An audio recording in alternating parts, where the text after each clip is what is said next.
El siguiente ponente es Antonio Matas, licenciado en Psicología y doctor en Pedagogía, titular de la Universidad, Senior Lecturer en la Universidad de Málaga, España, docente en el área de métodos de investigación y diagnóstico en educación. Su ponencia es Inteligencia Artificial, Educación Individualizada Imposible. Adelante, Antonio, cuando quiera. Sí, buenos días. Un saludo desde España.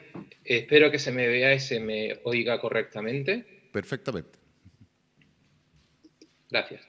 Sí. Bueno, pues para mí es un placer poder participar en este evento. Hace ya años que, gracias a compañeros que tenemos en común, me habían aconsejado participar y asistir y participar. Es una oportunidad que agradezco sinceramente. He estado disfrutando mucho de las intervenciones previas de la profesora Luisa Paz y del doctor Felipe Jaramillo. Bueno, mi perspectiva puede no coincidir exactamente con ellas, pero desde luego me han interesado y me han parecido muy enriquecedoras. Son exposiciones algo más holísticas, yo me voy a centrar más, voy a ser un poquito más específico, algo más específico, y espero que sea de utilidad dentro del campo de la educación, entendiendo que la mayoría o algunos de los asistentes, de las personas que asisten, pues serán docentes. Trataré también de ser muy breve, no me voy a expandir demasiado. Miren, una cosa que tengo que decirles es que cuando yo era niño, hace ya unos pocos de años, pues me imaginaba que de adulto iba a utilizar naves espaciales, que tendría robots que con forma de hombre, de persona, que harían las tareas por mí, que los problemas medioambientales, las enfermedades, la pobreza estaría resuelta gracias a la tecnología. Imagínense la frustración constante que es para mí el vivir cuando eso no ha ocurrido. Y esa situación de frustrante pues me ha llevado a estudiar un poco el tema de la inteligencia artificial. Sé que la mayoría ya conocen esta terminología, pero bueno, voy a hacer una especie de revisión para ver qué consecuencias entendemos desde los estudios que estamos realizando que están teniendo en educación. Para la mayoría de las personas, suponemos, la inteligencia artificial está asociada con ciencia ficción y con aparatos que se le pregunta hi Google, ¿qué tiempo va a hacer hoy en Santiago? Y nos responde.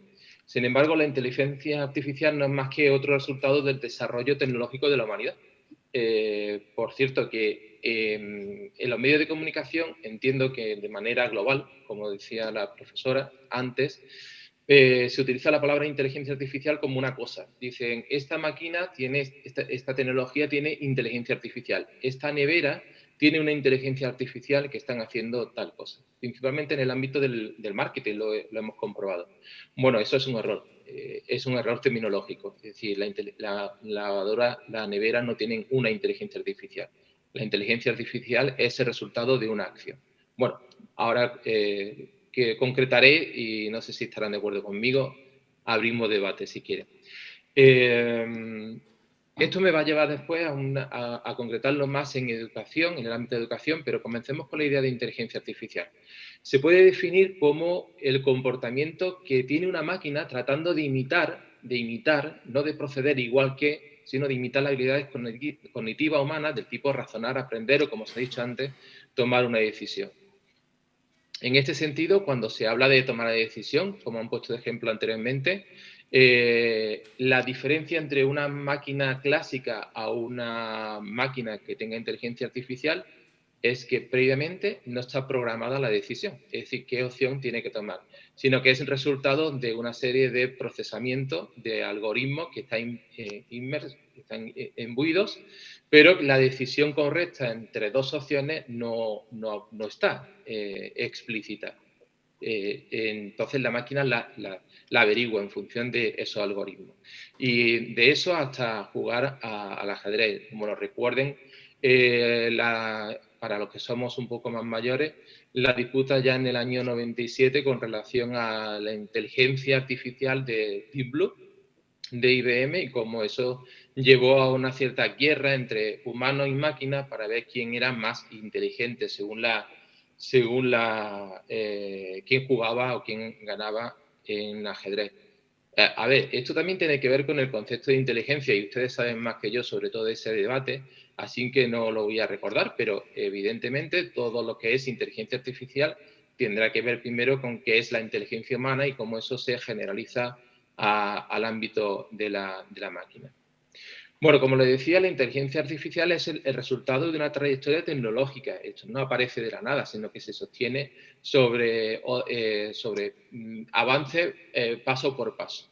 En este sentido, estoy totalmente de acuerdo con la intervención anterior en el que comentaba precisamente que estamos ante no tal vez la ruptura de la ciclicidad o el avance en el proceso humano que rompe con la tradición anterior. Pero es una trayectoria. Entonces, el sentido de la inteligencia artificial se sostiene sobre la lógica matemática, estamos en el siglo XIX, sobre la computación que se genera a finales del siglo XVII, la construcción de las calculadoras mecánicas, la electrónica que surge como fenómeno social en el siglo XX. Por supuesto, la neurociencia, la lingüística y principalmente la perspectiva filosófica o la filosofía en sí con vinculación con la relación entre máquina y persona.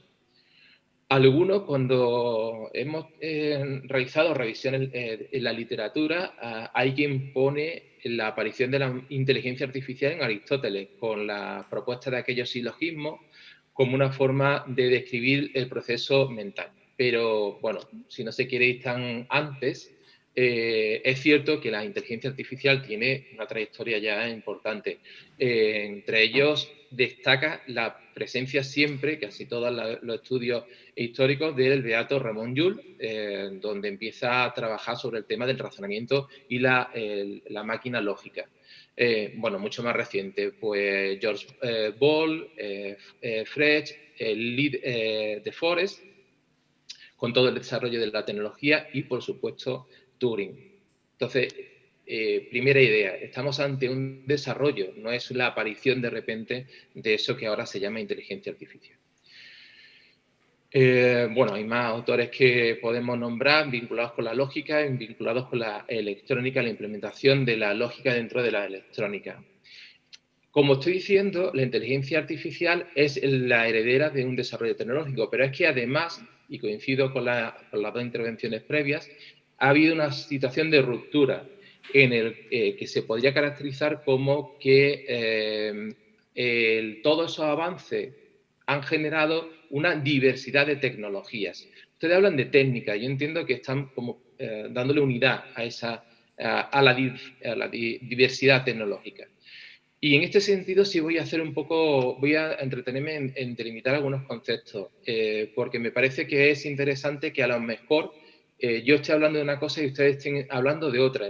Es decir, haya alguien aquí presente que no coincida en la forma de definirlo. Entonces, para que vean ustedes mi posicionamiento, desde qué concepto estoy partiendo, les voy a comentar las 4 tecnologías y cómo entendemos mi grupo de investigación, estas tecnologías.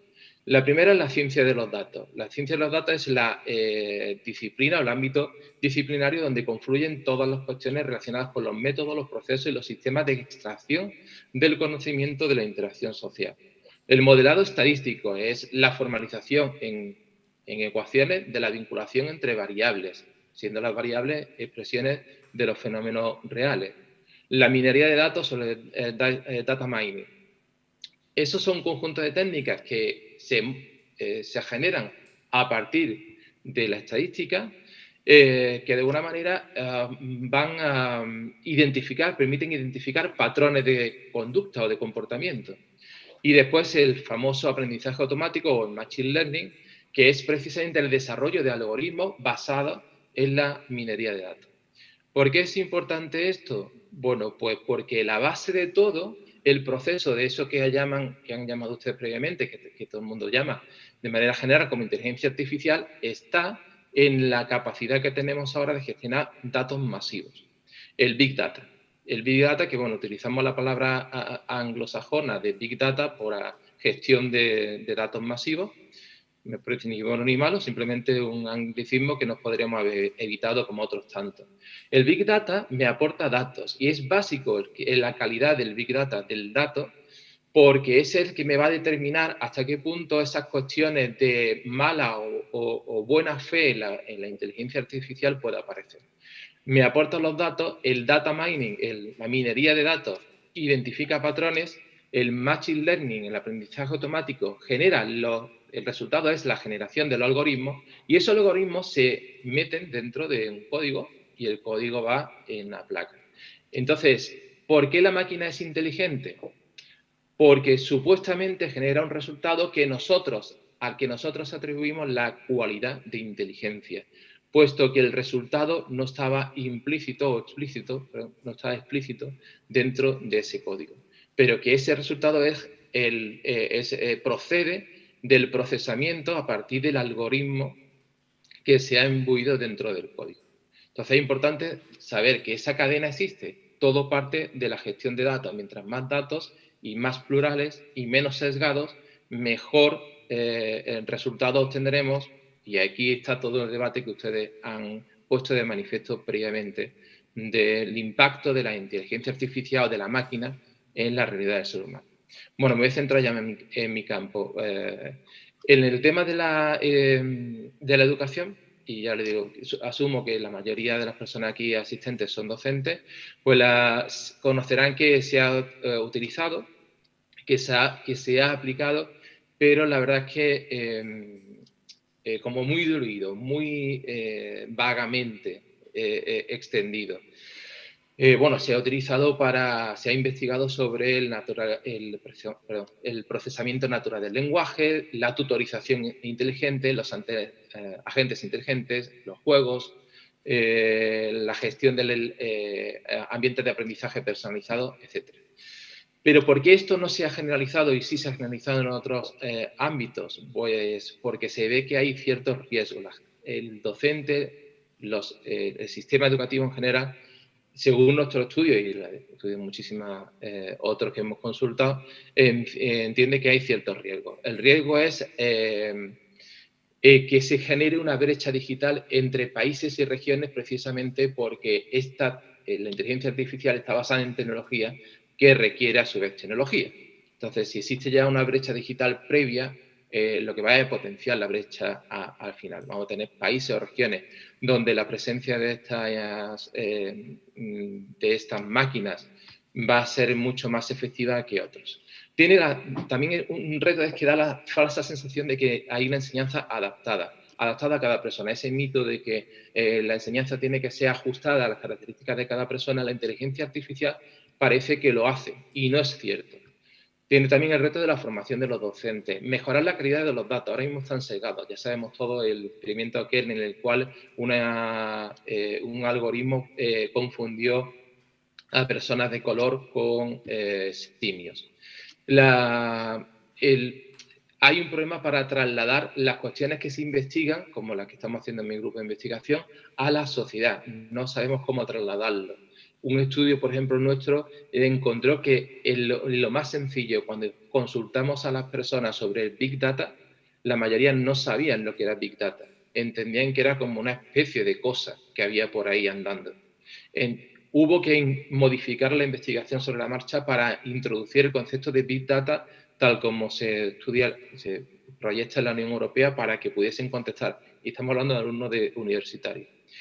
Y por otro lado, uno de los grandes retos es que el docente tiene miedo a que aparezca un robot y le quite su puesto de trabajo y se quede sin trabajo, que lo haga un robot. Bueno, cuestiones concretas. Las falsas apariencias de la individualización. Mire, la inteligencia artificial, que es importante ya recordarlo, está basada en algoritmos que se han implementado a su vez porque se han encontrado patrones a partir de la gran cantidad de datos que se han generado. Lo que hace es identificar personas muy parecidas en la forma de aprender, muy homogéneas entre sí, por contexto, por familia, por lo que sea, por estilos cognitivos, por lo que sea, son muy homogéneos. Y entonces lo que hace es solicitar al docente humano, a la persona, que establezca diseños de formación muy adaptados a ese grupo homogéneo, pero no trata a la persona como persona, sino a la persona como miembro de un grupo, y ahora ni siquiera es conocida la frontera de ese grupo. Cuestión que creo que se vincula con lo que han comentado anteriormente. A ver, la otra de las cuestiones es que los datos, y esto es importante, que se están utilizando pueden estar sesgados. Voy a detallarlo con un poco más específicamente. Los patrones que surgen de los datos están determinados por las dimensiones de interés del sistema educativo. Sistema educativo que se centra en la inteligencia, en el rendimiento académico, en lo económico, en la competición entre alumnos. Sin embargo, estas realidades están establecidas, están determinadas por un segmento de la población, principalmente por los agentes políticos. ¿Y esto qué ocasiona? Pues que podemos encontrarnos ante un uso inapropiado del sistema, de la tecnología, como bien decían ustedes anteriormente, pero simplemente porque está al servicio de ciertas partes, ciertos segmentos de la población, en concreto los intereses políticos. Y esto es evidentemente un debate importantísimo que ya se está afrontando. Aquí en España tenemos observatorios de inteligencia artificial, lo tienen también en Chile. En la Unión Europea también tiene un registro generalizado, es decir, son cuestiones que ya preocupan porque están vinculadas con la ética. Y otra de las cuestiones es que los docentes y gestores educativos pierden la capacidad, como antes han dicho, muy específicamente y muy precisamente, de tomar las decisiones con relación al diseño curricular, porque es la inteligencia artificial, es el resultado de que genera esa máquina, el que le dice al docente y al gestor qué tipo de actividad tiene que llevar. Entonces nos encontramos con una problemática. La inteligencia artificial es el resultado de una evolución tecnológica, de por sí no es mala ni es buena, depende del uso que se realice. Cuando se mete en el sistema educativo nos encontramos con ciertos problemas. Cómo usarlo adecuadamente y el efecto que puede tener un mal uso en las consecuencias éticas y, por supuesto, en el desarrollo de la persona, puesto que el sistema educativo abarca desde pequeñito hasta el ámbito universitario. Creo que me he ajustado el tiempo. Esta era la idea general que quería transmitir y espero eso que les sea útil más que nada. Muy bien, Antonio. Muchas gracias por tu presentación. Estamos perfectamente dentro del tiempo, así es que alguna pregunta aquí en la sala. Camilo y Juanina. Hola, muchas gracias por la presentación, muy interesante. En una parte de tu presentación comentabas la dificultad que es transmitirle a las personas, por ejemplo, lo que tú comentabas, el Big Data, que es específicamente ello. Y yo creo que hay unas claves de la dificultad que se tiene respecto a todas estas tecnologías, es decir, hace muchos años atrás comentaban también que viajar a más de 40 kilómetros por hora iba a ser nocivo para la salud. Ahora en la actualidad todos viajamos, espero, sobre los 40 kilómetros por hora. Y hay una dificultad muchas veces transmitirle a la gente el contenido de, por ejemplo, que tiene Big Data, blockchain y todas estas tecnologías que son bastante rupturistas y se tiene muchas veces una perspectiva de mucho miedo, mucho temor. Justamente como tú comentabas, la idea de que el robot me va a quitar eventualmente el trabajo, nos va a dejar a todos sin trabajo. ¿Qué estrategias específicas tú crees que son convenientes para transmitir los avances de la tecnología a la sociedad? Y también, como tú comentabas, mostrar que al final de cuentas esto es una herramienta y con un cuchillo yo puedo cortar mantequilla y con un cuchillo yo también puedo matar a una persona. Y así es la tecnología actual y así seguirán siendo durante los próximos 20, 30 años cada descubrimiento científico que encontremos. Pues yo creo que ha dado la misma respuesta, o sea, con la pregunta ha dado la respuesta. La educación digital o la de educación en tecnología es la forma en que estamos nosotros trabajando. Es llevar a los centros educativos de más jovencitos, desde el colegio, pasando por la secundaria, que se eduquen en la tecnología, que la vean como un aliado, que vean también su potencial y también su riesgo. Es educación. No sé ahora mismo el nivel de implementación de los programas de educación tecnología que existe en Chile, por ejemplo, con el que sí tuve bastante vinculación hace algunos años.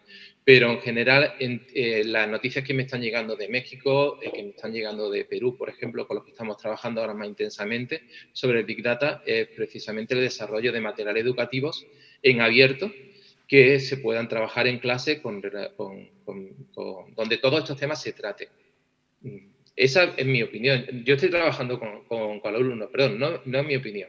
es lo que hemos encontrado cuando hemos trabajado con alumnos universitarios, que es lo que quiere decir, ¿no? Hemos trabajado con alumnos universitarios y ese miedo desaparece en cuanto se conoce, como casi todos los miedos, ¿no? Muy bien. Juan Ignacio. Bien, muy buenos días, profesor Antonio. Gracias por su ponencia. Quería pedirle si podía profundizar en un aspecto que quedó al final enunciado y que me parece que es el central.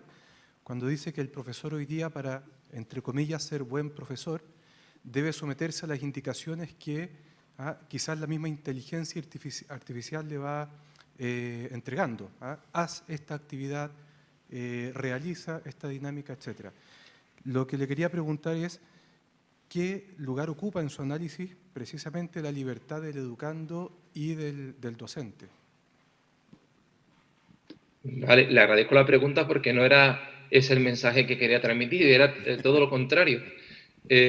No quería transmitir la idea de que el buen docente es el que de alguna manera sigue las directrices de la inteligencia artificial. De hecho, gracias por la pregunta, yo le digo, porque no quiero, en ningún lado lo vinculo, el buen docente o el mal docente. Vuelvo entonces a hacer esa pequeña exposición.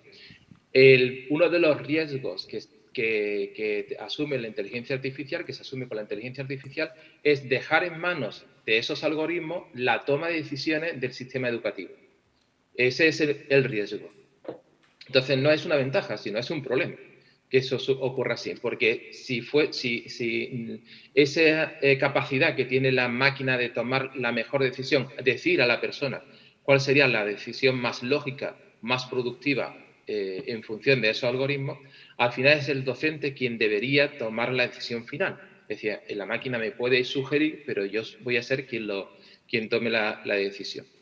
Lo que pasa es que en los estudios que nosotros hicimos hace ya un par de años, con gestores de centros educativos, el miedo era que, lo que usted ha dicho, que le quitasen el puesto de trabajo. O sea, ¿qué hago yo aquí en un centro educativo como director o directora de la escuela si hay una máquina que hace lo mismo que yo y lo hace mejor y más rápido? Claro, la cuestión que hay que plantearse es, usted como directora o usted como director, ¿qué es lo que hace diariamente? Bueno, para no extenderme demasiado, de hecho lo tenemos publicado con otro grupo de investigación, para no extenderme demasiado. El aspecto emocional es un aspecto importantísimo del docente que hasta ahora, y yo creo que en el futuro relativamente cercano, no va a conseguir que la máquina superarlo, por mucho que sigan los japoneses haciendo robotijos para que acompañen a las personas mayores. Y otro que es que la interacción social persona a persona, esa es fundamental, independientemente de lo que un algoritmo me genere. Entonces, el buen profesor o el docente en general no debemos tener ningún tipo de miedo por lo que pase. Es una herramienta más. De todas maneras, su cuestión es muy profunda. Entiendo que hay mucho más argumento que tratar que tal vez en otro foro o si pusiésemos más tiempo, pues se podría desarrollar. Muy bien, gracias. Adelante. Gracias por su ponencia. Quería hacer alusión a un aspecto que usted tocó al final de su ponencia y tiene que ver con el hecho de que hoy en día, por lo menos todavía, las grandes decisiones no las están tomando las máquinas, pero desgraciadamente las están tomando los tecnócratas. Entonces uno recibe cosas en las cuales uno tiene muy poco espacio, pero no es el espacio reducido no viene de las máquinas, sino que viene de los tecnócratas. Y creo que hoy en día el gran riesgo detrás del tema de la implementación de la tecnología en las universidades y en los colegios es ese, el develar los tremendos implícitos que vienen de las tomas de decisiones que los tecnócratas usan en la implementación de la tecnología. Sí, estoy de acuerdo con usted. De hecho, es una cuestión que me enfrenta a ciertos gestores de mi centro universitario y en general a personas relacionadas con el ámbito de la política. Tengo enfrentamientos a veces no muy agradables, precisamente por lo que usted está diciendo, porque son tecnócratas los que están tomando las decisiones en función de un supuesto cosa, un computador que le dice que haga tal cosa o tal otra. Bueno, le pongo un ejemplo. Me encantaría estar allí físicamente para poderlo debatir con más profundidad, tanto la pregunta anterior como el comentario que acabo de hacer. Pero le hago simplemente una cuestión relacionada con la COVID. No sé si a usted le ha pasado, pero en España el 100% de universidades instaló cámaras web, las webcams, en todas las aulas universitarias donde no la había, y porque, bueno, ese iba a ser el sistema de dar clase. Esa decisión fue tomada por, como usted dice, por tecnócratas. Tecnócratas que además están vinculados con el ámbito de la computación. O sea, no solamente son funcionariados que se creen las cosas que le dice la máquina, sino que además son personas que están formadas en tecnología. No hay ni un solo pedagogo. He consultado con las 52 universidades que tiene España, las 52 públicas.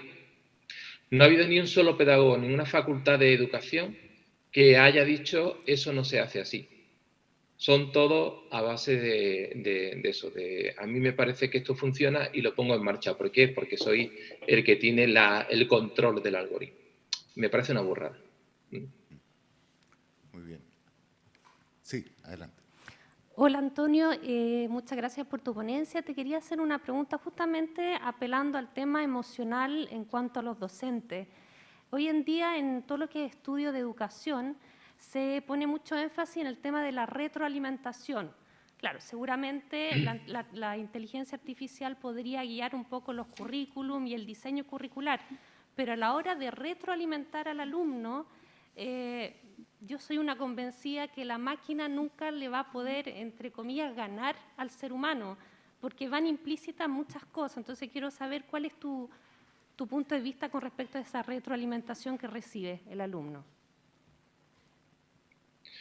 Pues la retroalimentación tiene que ser, desde mi punto de vista, y porque yo sí estudié y soy convencido de la psicología cognitiva, de la cognitivo-social, la emoción es básica, es un factor básico que tenemos que transmitir los docentes, tanto no solamente en la retroalimentación, como bien apunta, sino también en la propia enseñanza, modular la voz, emocionarnos con lo que decimos, implicarnos. Eso hasta ahora es cierto que la máquina no lo hace.